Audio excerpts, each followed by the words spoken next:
नमस्कार स्टूडेंट्स, मैं आशिफ मित्तल हमारे इंस्टीट्यूट के इस ऑनलाइन प्लेटफॉर्म पे आपका स्वागत करता हूं। आज हम जो साइकोलॉजी के टॉपिक के बारे में डिस्कशन कर रहे हैं वो है इंक्लूसिव एजुकेशन। इंक्लूसिव एजुकेशन हमारे सीटेट के सिलेबस में इसके रिगार्डिंग 5 क्वेश्चन सिलेबस में मेंशन है कि इसके रिगार्डिंग हमें 5 क्वेश्चन पूछे जाएंगे जिसको हमने आंसर्स करना है। तो इंक्लूसिव एजुकेशन करने से पहले हम समझते हैं पहले बेसिक कि इंक्लूसिव एजुकेशन समझते हैं पहले कि स्पेशल एजुकेशन क्या होती है, क्योंकि जब तक inclusive education as a subject या एज अ टॉपिक नहीं आया था, जब हम इंक्लूसिव एजुकेशन की बात नहीं कर रहे थे, तो बेसिकली पहले बात किसकी हुई थी? स्पेशल एजुकेशन की हुई थी। तो सबसे पहले गवर्नमेंट के सामने एक चैलेंज आया कि स्पेशल बच्चे जो स्पेशल स्टूडेंट्स हैं उनके लिए क्या किया जाए, उनको कैसे पढ़ाया जाए, उनको क्या एक्टिविटीज कराई जाए, उनके लिए ऐसा क्या किया जाए जिसके कारण वो समाज पे बोझ ना बने, जिसके कारण उनको किसी से मांगना ना पड़े। तो गवर्नमेंट ने इसके लिए एक पहला कदम उठाया कि उनके लिए कौन से स्कूल बना दिए? Special school. Special schools means वो स्कूल्स जहां पर सिर्फ स्पेशल स्टूडेंट, मतलब सिर्फ डिसेबल स्टूडेंट्स, जिनमें कोई ना कोई डिसेबल स्टूडेंट्स इसमें पढ़ रहे हैं, उनको प्रॉपर फैसिलिटीज देकर, प्रॉपर एक्टिविटीज करवाकर उनको वहां पे टीच करवाया जाता है। दूसरी बात, स्पेशल एजुकेशन की दूसरी बात क्या थी कि यहां पर बेसिकली बच्चे को एजुकेशन देने का बेसिक मोटिव क्या होता था कि उसको कोई ना कोई काम सिखाना, उसको कोई ना कोई वोकेशन को सिखाना ही उसका पर्टिकुलर मोटिव था, ताकि उनको लाइफ में किसी को मांगना ना पड़े, वो अपने जितना उनको चाहिए अपनी लाइफ के मुताबिक उतना पैसा कम से कम वे बच्चे कमा सके। अब गवर्नमेंट ने ये स्कीम चला दी, ये स्कूल चला दिए, स्पेशल स्कूल्स, वहां पे बच्चों को स्पेशल एजुकेशन देनी शुरू कर दी। पर उसका नुकसान क्या हुआ? देखो, हम कोई भी एक्टिविटी कर रहे हैं तो उसमें पॉजिटिव और नेगेटिव दोनों तरह के एस्पेक्ट्स साथ में चलते हैं। तो इसमें नेगेटिविटी क्या निकली कि स्पेशल अबनॉर्मल्स और नॉर्मल्स, मान लो मैं कहूं कि एक नॉर्मल है, एक अबनॉर्मल है, अब इन दोनों में डिफरेंस आना शुरू हो गया, इन दोनों में डिफरेंस बढ़ने शुरू हो गए। क्यों? क्योंकि अबनॉर्मल को लगने लगा कि मैं डिसेबल हूं, मैं अबनॉर्मल हूं, मैं इंफीरियर हूं, और नॉर्मल को क्या लगा कि मैं इंफीरियर हूं। और ये सुपीरियर और इंफीरियर के कंसेप्ट में बच्चे कंफ्यूज हो गए और बच्चों जो है उनमें नेगेटिविटी आनी शुरू होगी। नॉर्मल ने अब नॉर्मल को बुलाना बंद कर दिया, अब नॉर्मल ने नॉर्मल को, सोसाइटी ने अब नॉर्मल को रिजेक्ट कर दिया। तो गवर्नमेंट को लगा नहीं, इसके लिए गवर्नमेंट जिम्मेवार है। इसका रीजन क्या माना कि गवर्नमेंट ने बच्चों को अलग कर दिया, जिसके कारण नॉर्मल अब नॉर्मल्स की प्रॉब्लम्स को समझ नहीं पा रहे। नॉर्मल स्टूडेंट समझ नहीं पा रहे कि अब नॉर्मल बच्चों को क्या दिक्कत है, उनको कहां दिक्कत है, कहां सपोर्ट कर सकते हैं, उनको कैसे ठीक कर सकते हैं, तो उनको पता ही नहीं, क्योंकि उनको अलग कर दिया। तो फिर गवर्नमेंट ने एक स्कीम चलाई जिसका नाम क्या रखा? Main streaming. गवर्नमेंट ने एक चलाया मेन स्ट्रीमिंग, जिसमें 2 कंसेप्ट वो लेके आए। First integrate education and second inclusive education. Second inclusive education, इसे हम क्या कहेंगे? एकीकृत शिक्षण। इसे हम क्या बोलेंगे? एकीकृत शिक्षण। उसे क्या बोलेंगे? सम्मिलित शिक्षण। तो गवर्नमेंट 2 कंसेप्ट लेके आए, integrate education and inclusive education. तो देखो, अभी सबसे पहले बात हुई इंटीग्रेट एजुकेशन की।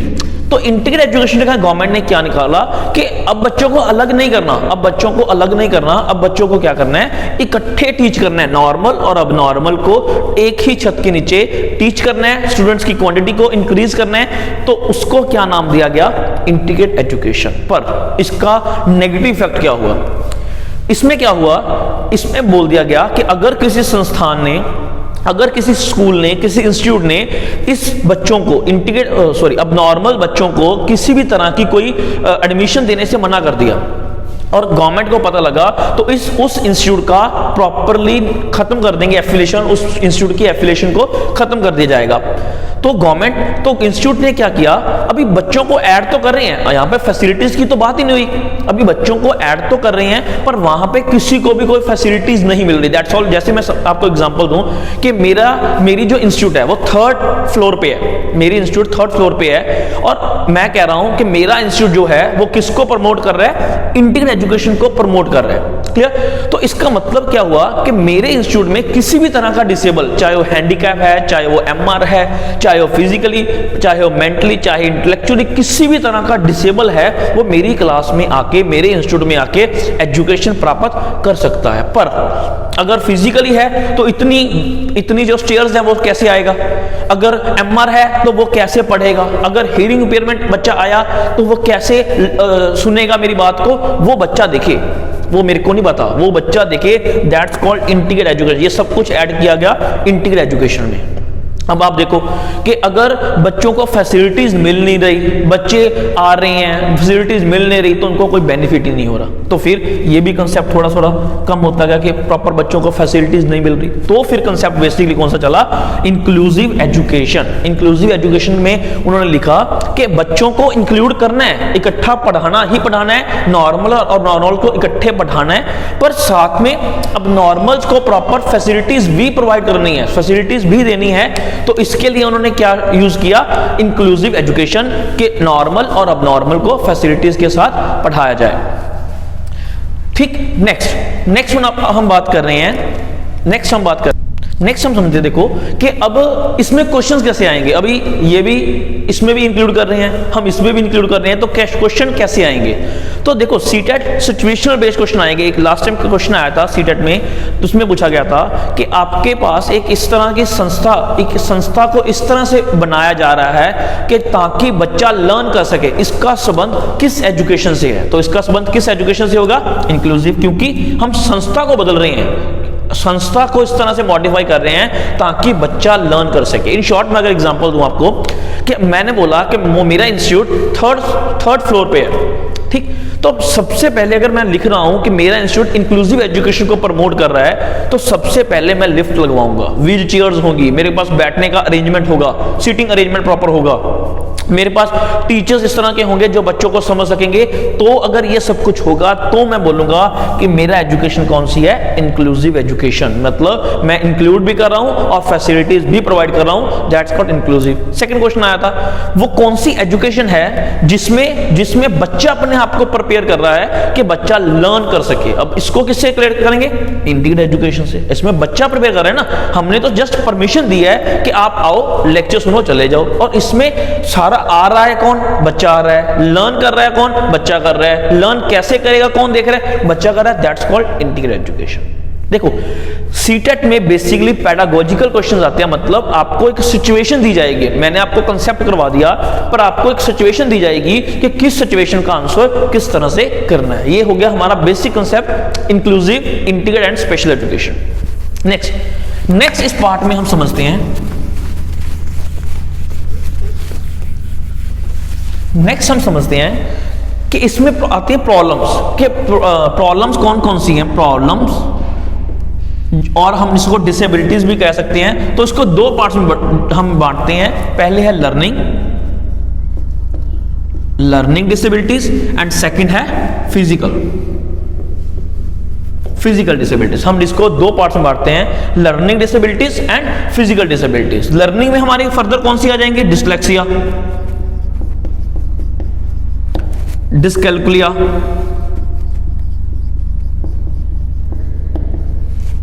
डिस्ग्राफिया,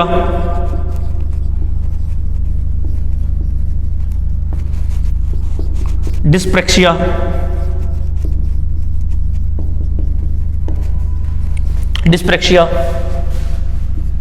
डिस्फेजिया,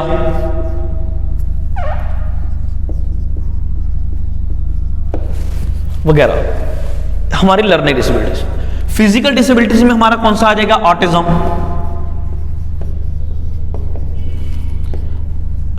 पैरालिसिस,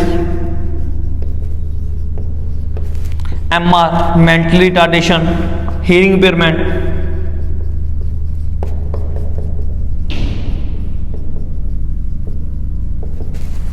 विजुअल,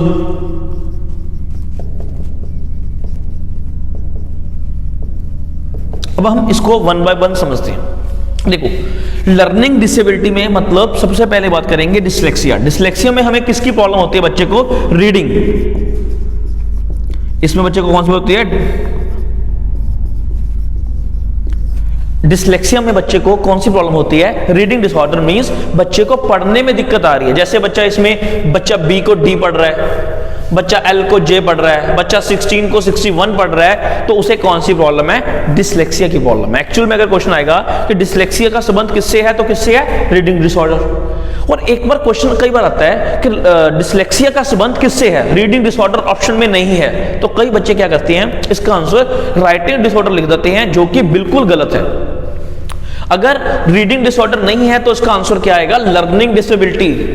तो उसकी ऑप्शंस में देख लो कि लर्निंग डिसेबिलिटी अगर है तो आंसर मेरा डिसलेक्सिया का क्या आ जाएगा? Learning disability. नहीं तो पर्टिकुलर इसमें क्या है कि रीडिंग डिसऑर्डर। सेकंड, इसमें क्वेश्चन आता है अगर बच्चा बी को डी लिख रहा है, बच्चा बी को डी लिख रहा है, तो बहुत बच्चे कंफ्यूज होते हैं और आंसर लगा देते हैं डिसग्राफिया, जो गलत है। अगर बच्चा बी को डी लिख रहा है तो भी आंसर क्या आएगा? डिसलेक्सिया। क्यों? क्योंकि माना जाता है कि अगर हम पढ़ेंगे गलत तो ऑब्वियस है लिखेंगे भी गलत, जिस कारण कि अगर मतलब बेसिक प्रॉब्लम तो बच्चे को पढ़ने की है, बेसिक प्रॉब्लम बच्चे को पढ़ने की है, उसी के कारण बच्चा गलत लिख रहा है, दैट्स कॉल्ड डिसलेक्सिया। मैं आपको डिफरेंशिएट करूंगा डिसग्राफिया और डिसलेक्सिया में। नेक्स्ट हम समझते हैं डिसकैल्कुलिया। डिसकैल्कुलिया जैसे नेम से क्लियर हो रहा है, कैलकुलेशन, जैसे नेम से क्लियर हो रहा है आपको कि कैलकुलेशन की प्रॉब्लम है। इसमें कई बच्चे इसको याद रखते हैं नंबर के साथ। नंबर नहीं समझना, क्योंकि एक क्वेश्चन आता होता है कि अगर बच्चा 16 को 61 लिख रहा है तो उसका संबंध किससे है? अगर नंबर से याद करोगे तो सभी डिसकैल्कुलिया लगा दोगे, जबकि इसका आंसर क्या होगा? डिसलेक्सिया। तो डिसलेक्सिया डिसकैल्कुलिया को हमें कैसे याद रखना है कि बच्चे को मेथड समझ नहीं आ रही, उसको समझ नहीं आ रहा कि प्लस क्या है, मल्टीप्लाई क्या है, माइनस क्या है, डिवाइडेशन क्या है, उसको ये समझ नहीं आ रहा। मैंने उसको क्वेश्चन पूछा कि 4 मल्टीप्लाई इंटू 2, तो उसने लिख दिया 6। उसको समझ नहीं आया कि इसका क्या मतलब है, इसका मतलब गुना क्या है। मैंने उसको बोला 4 डिवाइड इंटू 2, उसने लिख दिया 8।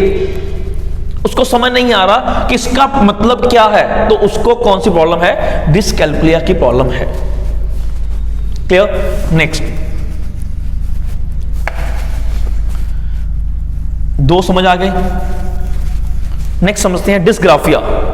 डिसग्राफिया कौन सी प्रॉब्लम है? लिखने की है, राइटिंग डिसऑर्डर, लिखने की प्रॉब्लम है बच्चे को।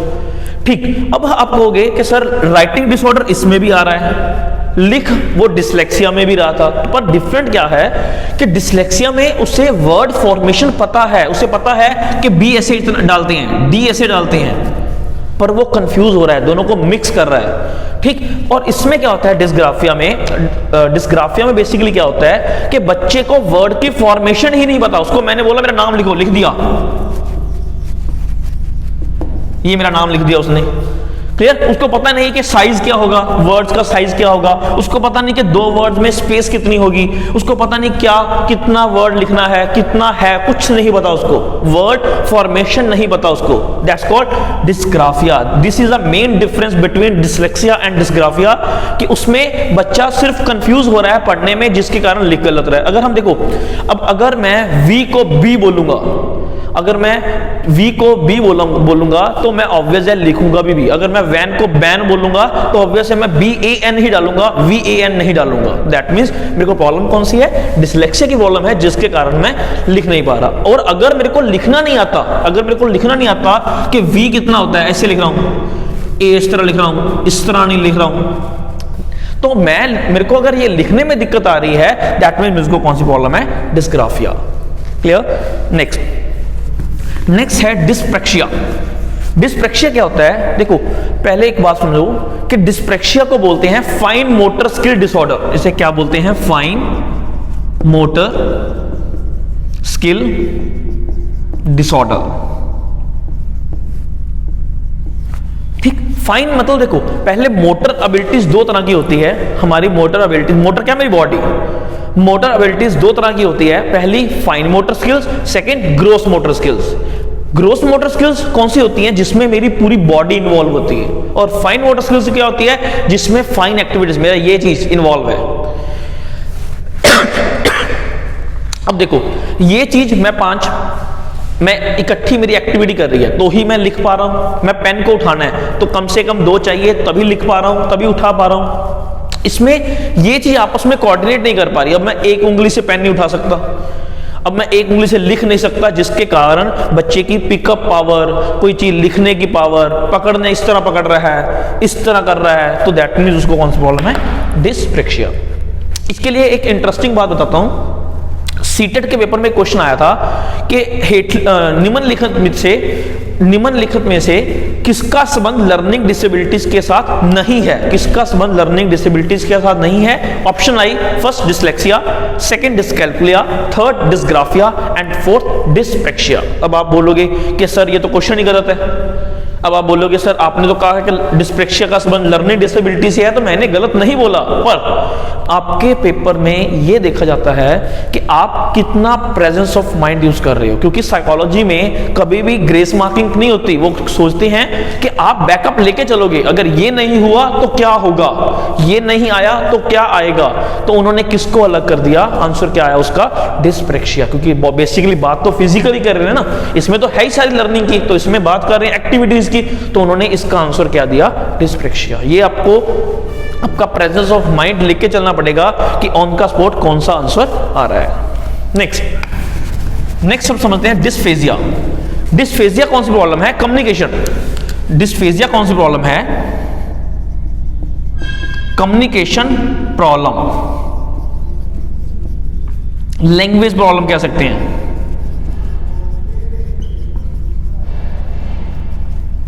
डिस्फेजिया में क्या है? बच्चा या तो अपनी बात समझ नहीं पा रहा, या तो बच्चा अपनी बात समझा नहीं पा रहा और जहां मेरी बात समझ नहीं पा रहा। तो इसमें कम्युनिकेशन प्रॉब्लम हो रही है, लैंग्वेज प्रॉब्लम हो रही है, अपनी बात समझा नहीं पा रहा, मेरी बात समझ नहीं पा रहा, तो उसका संबंध किसे आएगा? डिस्फेजिया के साथ। नेक्स्ट, ये सब बात की हमने लर्निंग डिसेबिलिटीज की। अब हम बात समझते हैं ऑटिज्म। आपने नाम सुना होगा ऑटिज्म का, फिजिकल डिसेबिलिटी में। ऑटिज्म में बेसिकली क्या बोला जाता है कि इसमें बच्चे को मल्टीपल तरह के डिसऑर्डर्स होते हैं। जैसे फर्स्ट, इमोशनल प्रॉब्लम, बच्चे के इमोशंस खत्म हो जाते हैं। Second, language problem. थर्ड, बच्चा सोशलाइज नहीं रहता, फ्रेंड सर्कल खत्म हो जाता उसका, ये सब कुछ।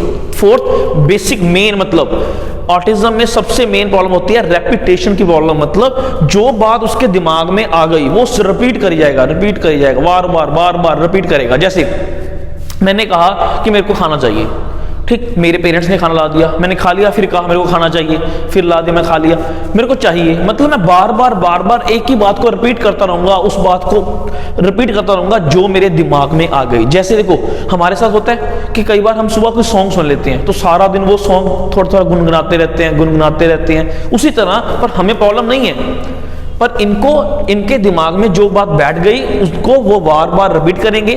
इमोशन लेस होते हैं, जैसे मैं इनके साथ मजाक कर रहा हूं तो हो सकता है मेरे थप्पड़ मार दें, मैं इनके साथ सीरियस बात कर रहा हूं, हो सकता है ये हंसने लग जाएं, तो ये बच्चों को बेसिकली ऑटिज्म प्रॉब्लम होती है। दूसरी बात, माना जाता है अगर जीरो से लेके 6 मंथ तक, मंथ की बात कर रहा हूं, ईयर की नहीं, अगर 0 से लेके 6 मंथ तक बच्चा स्माइल ना करे तो हो सकता है बच्चे को ऑटिज्म की प्रॉब्लम हो सकता है कि बच्चे को ऑटिज्म की प्रॉब्लम हो। नेक्स्ट है पैरालिसिस।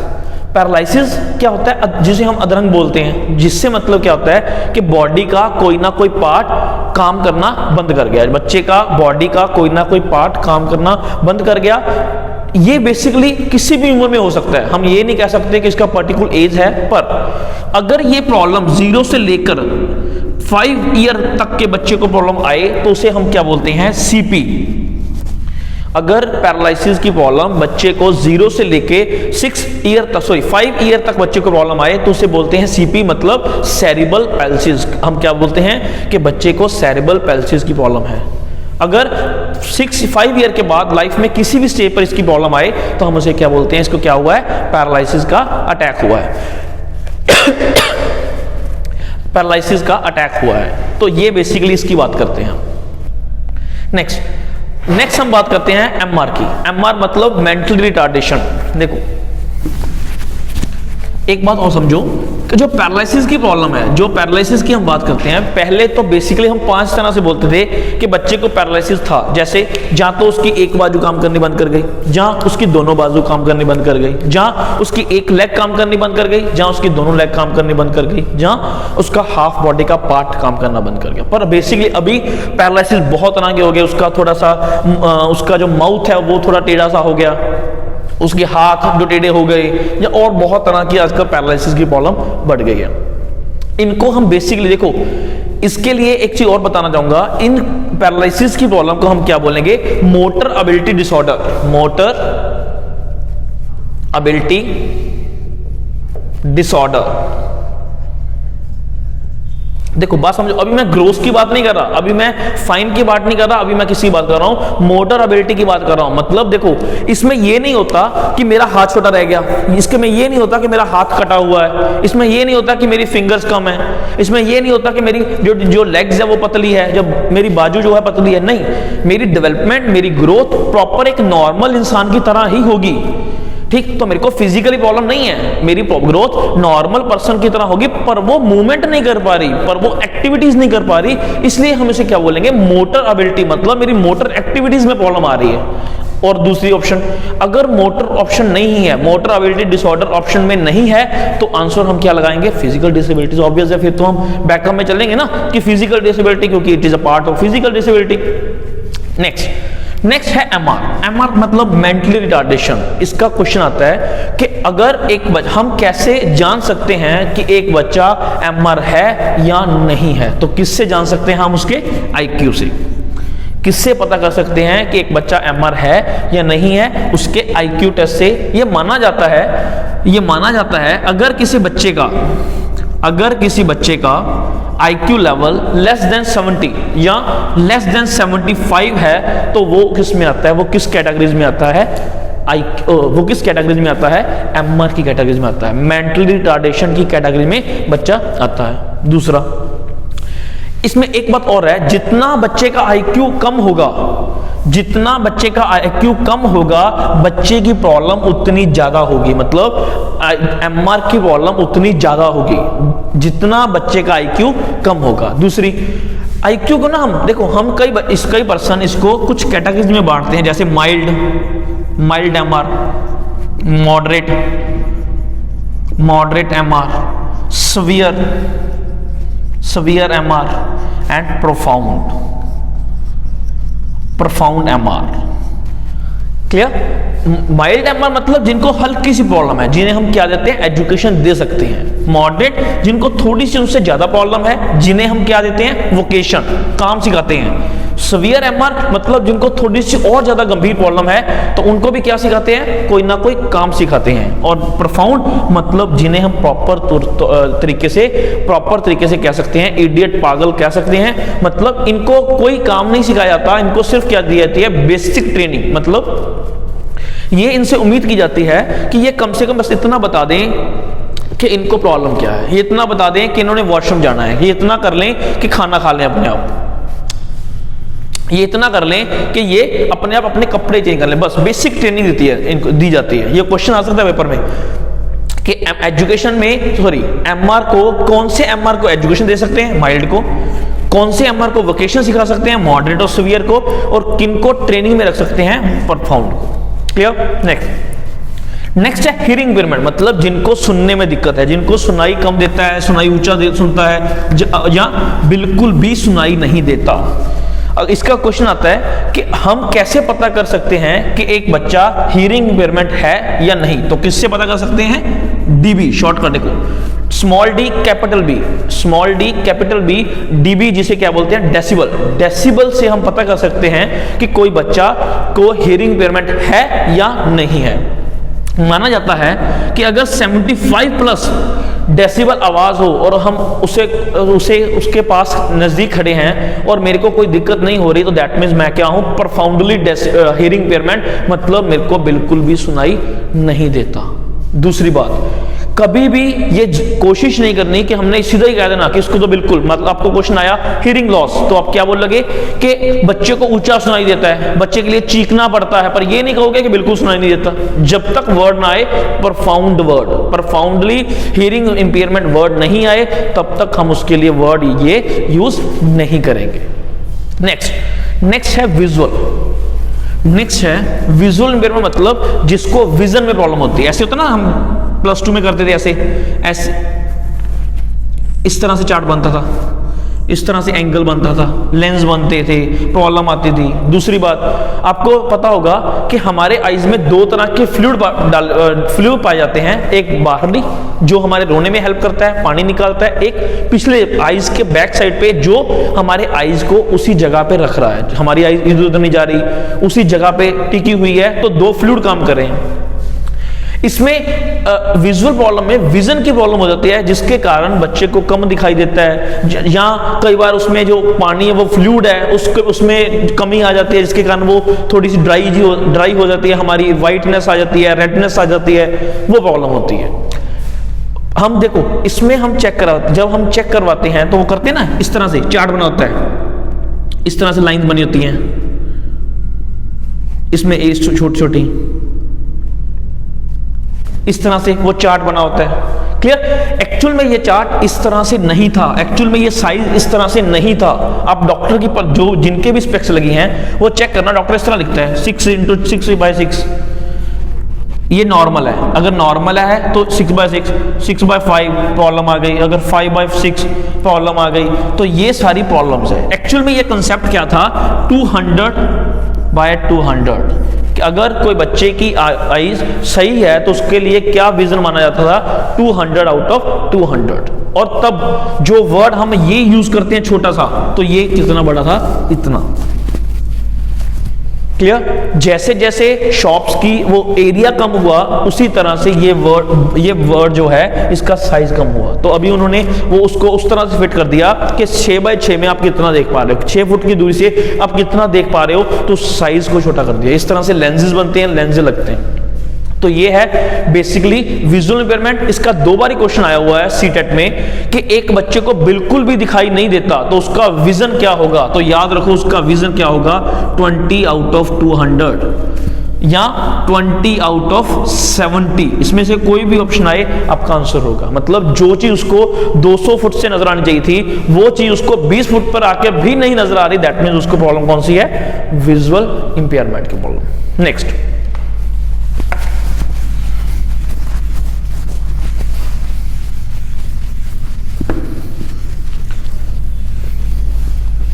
हम इन टॉपिक्स को देखो थोड़ा फास्टली इसलिए कर रहे हैं क्योंकि आपका सीटेट का एग्जाम बहुत नजदीक है, और हमारे पास अगर हम इसको प्रॉपर और डिटेल में करें तो हमारे पास इतना टाइम भी नहीं है कि हम इसको पूरी डिटेल में और तरीके से कर सके। तो मैं आपको बेसिकली क्वेश्चन के पॉइंट ऑफ व्यू से, जो पेपर में क्वेश्चन आने हैं, जो क्वेश्चन कॉन्सेप्ट आपसे पूछा जाएगा, उसके रिगार्डिंग आपको हर बात क्लियर करवा रहा हूं। नेक्स्ट बात, अभी एक आधा क्वेश्चन ये भी आ जाता है कि इसके रिगार्डिंग जो एक्ट बने हुए हैं डिसेबिलिटीज के रिगार्डिंग। देखो मैं शॉर्टकट बोलता हूं फटाफट। First RCI, rehabilitation council of India, कब, 1992। ये क्या है, जैसे देखो हम CBSE के अंडर पढ़ते हैं, हम PSCBA के अंडर पढ़ते हैं, हम किसी और यूनिवर्सिटी के अंडर पढ़ते हैं, हम किसी और संस्थान के अंडर पढ़ते हैं। इसी तरह अगर हम नॉर्मल हैं तो पढ़ रहे हैं CBSE के अंडर, ठीक। अगर कोई बच्चा डिसेबल है तो वो किसके अंडर पढ़ेगा, RCI, rehabilitation council of India. ये काउंसिल बनाई गई 1992 में। क्यों? ये देखते हैं कि डिसेबल्स के कौन से टीचर होंगे, उनकी सैलरी क्या होगी, डिसेबल बच्चों को क्या पेपर दिया जाएगा, क्या कैसे मार्किंग करनी है, वो सब कुछ निर्धारित कौन करता है, RCI। Next, PWD, person with disability act. ये एक्ट इंडिया में डिसेबल्स का सबसे बड़ा एक्ट, सबसे पहला और बड़ा एक्ट माना जाता है। क्यों? क्योंकि इसमें 7 कैटेगरीज, नॉर्मल 7 कैटेगरीज बना दी गई, नॉर्मल 7 कैटेगरीज बना दी गई डिसेबल्स की, और कहा गया कि जो भी बच्चा इन कैटेगरीज में आएगा उनको डिसेबल माना जाएगा, उनको प्रॉपर फैसिलिटीज दी जाएंगी। देखो इससे पहले भी एक एक्ट आ चुका है, इसे सबसे पहले मानते हैं। क्यों? क्योंकि इससे पहले क्या आ चुका है, मेंटल मेंटल हेल्थ एक्ट 1987। इससे पहले ये एक्ट आ चुका है, पर इसे डिसेबिलिटी का पहला एक्ट क्यों नहीं मानते? क्योंकि इसमें सिर्फ बात की गई थी एमआर बच्चों की, इसमें सिर्फ फैसिलिटीज दी गई थी किनको? जो बच्चे एमआर थे। जबकि डिसेबिलिटीज में हम किसकी बात करते हैं? एक से ज्यादा पर्संस की बात करते हैं, जिसका किसमें सबसे पहले बात की गई? PWD, person with disability act 1995।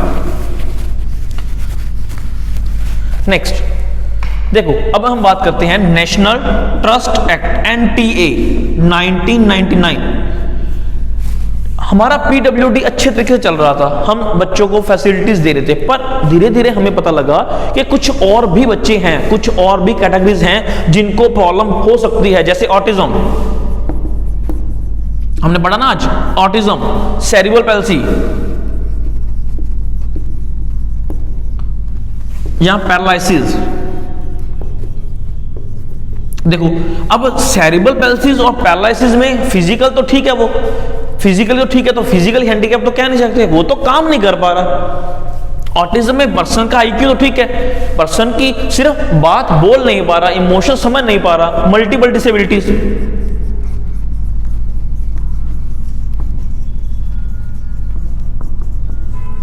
जिसको एक से ज्यादा प्रॉब्लम्स है, तो इन बच्चों को किसी भी कैटेगरीज में इन्वॉल्व नहीं किया गया था। इसीलिए नेशनल ट्रस्ट एक्ट के राही इन तीनों को भी डिसेबल्स की कैटेगरी में ऐड किया गया, इन तीनों को भी डिसेबल माना गया और उनको प्रॉपर फैसिलिटीज प्रोवाइड की गई।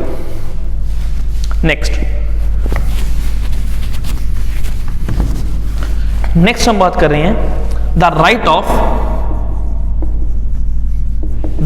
Of person with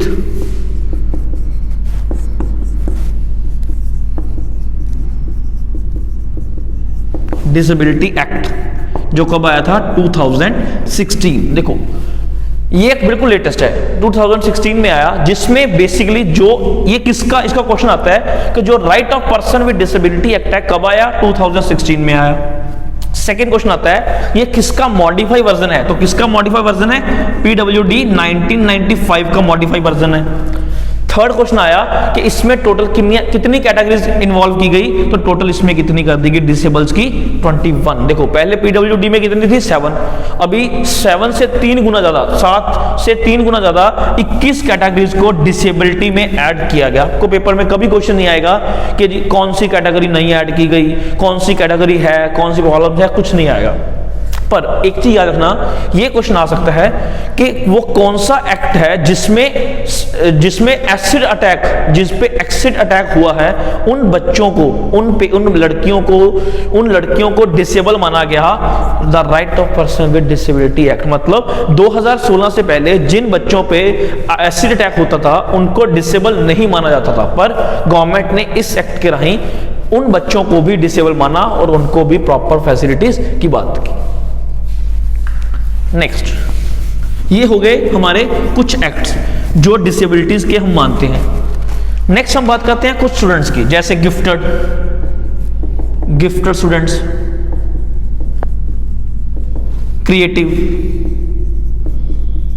creative students, backward students, slow learner, delinquent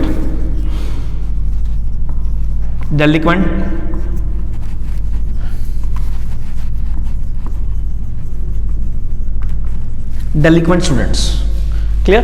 gifted student देखो कौन से होते हैं? जो गॉड गिफ्टेड है, जिसका हम आईक्यू कितना मानते हैं? 130 प्लस, जो ऑल एक्टिविटीज में अच्छे हैं, जो और हर एक्टिविटीज में अच्छे हैं, हर चीज में एक्टिव हैं, पार्टिसिपेट कर रहे हैं, दैट्स कॉल्ड गिफ्टेड स्टूडेंट। इनके लिए याद रखना, जब भी क्वेश्चन आया गिफ्टेड बच्चे को पढ़ाने के लिए, जब भी क्वेश्चन आया गिफ्टेड बच्चे को पढ़ाने के लिए कौन सी टेक्निक, किस तरह से बच्चे को बिजी रख सकते हैं, कैसे रख सकते हैं बिजी? अलग अलग एक्टिविटीज देके। दूसरा इसका क्वेश्चन आया कि गिफ्टेड बच्चे के तो कंपैरिजन करना हो किसके साथ, तो कौन सा प्रोग्राम चलाएंगे हम?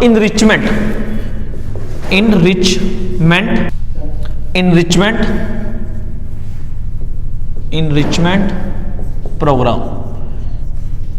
याद रखना, जहां पर इनरिचमेंट प्रोग्राम आया तभी आंसर गिफ्टेड ही आएगा, क्योंकि इनरिचमेंट प्रोग्राम किन के लिए यूज किया जाता है? गिफ्टेड के लिए।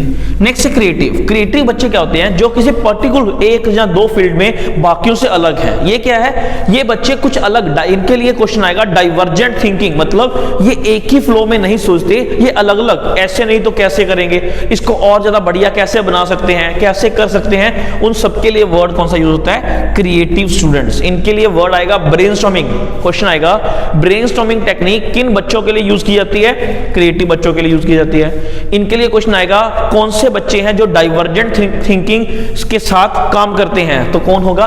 क्रिएटिव बच्चे होंगे। Next backward. देखो बैकवर्ड बच्चे कौन से होते हैं? जो स्लो हैं सिर्फ किसमें? एजुकेशन में। मतलब जो बच्चे सिर्फ एजुकेशन में स्लो हैं पर बाकी सारी एक्टिविटी में बहुत अच्छे हैं, बाकी सभी एक्टिविटी में बहुत अच्छे हैं पर पढ़ाई में बहुत पीछे हैं, तो उन बच्चों को हम क्या बोलेंगे? Backward students. Next slow learner. Slow learner means slow in all fields. बच्चा पढ़ाई में भी स्लो है, एक्टिविटीज में भी स्लो है, बात करने में भी स्लो है, हर काम में बच्चा स्लो है, दैट कॉल्ड स्लो लर्नर्स। पर ये बच्चे अपना काम निर्धारित समय पे कर लेते हैं, चाहे ज्यादा मेहनत करनी पड़े, चाहे नंबर दूसरों से कम आए, पर अपना काम पूरे समय पे कर लेते हैं। जैसे 21 ईयर में अगर बीए करनी है तो इनकी भी 21 ईयर में ही होगी।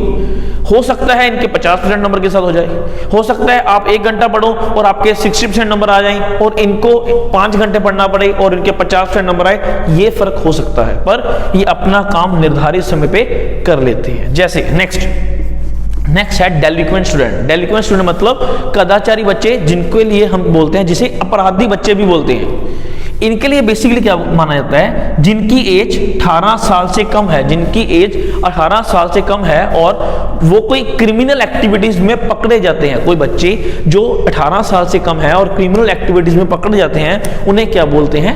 Delinquent students. इनको सीधा जेल नहीं भेजा जाता, इनको क्या भेजा जाता है? सुधारक घर, बाल सुधारक घर में इनको भेजा जाता है, जहां पे इनको ट्रेनिंग 3 साल 4 साल की ट्रेनिंग के बाद एक आम लाइफ जीने के लिए छोड़ दिया जाता है। देखो हमारे पास एग्जाम्पल भी है। 2011 में दामिनी केस दिल्ली में हुआ, तो उसमें एक बच्चा जिसकी आयु 18 से कम थी, तो उसको सजा नहीं हुई, उनको क्या किया गया? बाल सुधारक घर में भेज दिया गया और उसको वहां पे ट्रेनिंग के बाद प्रॉपर छोड़ दिया गया। क्यों? क्योंकि इसमें माना जाता है अगर कोई बच्चा 18 साल से कम एज में कोई एंटी क्राइम कर रहा है, कोई क्राइम कर रहा है, एंटी सोशल एक्टिविटी कर रहा है, तो उसका रिस्पॉन्सिबल सोसाइटी है, फ्रेंड्स है, पेरेंट्स है, पर बच्चा नहीं है।